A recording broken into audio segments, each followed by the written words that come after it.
Gagawa tayo ng low-carb fish adobo. Una, maggisa lang ng sibuyas at saka bawang. Tapos ilagay ang piniritong isda. Then add Cheddar's green dahan organic coconut sop vinegar and Cheddar's green dahan coco aminos, water, salt and pepper.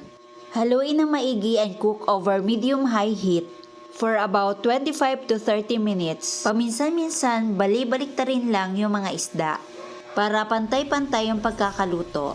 By the way, Cheddar's green dahan ay available sa Shopee. Just type Cheddar's green dahan at makikita na ang kanilang mga products. At meron din po sa Lazada. At syempre, sa Cheddar's green dahan Facebook page.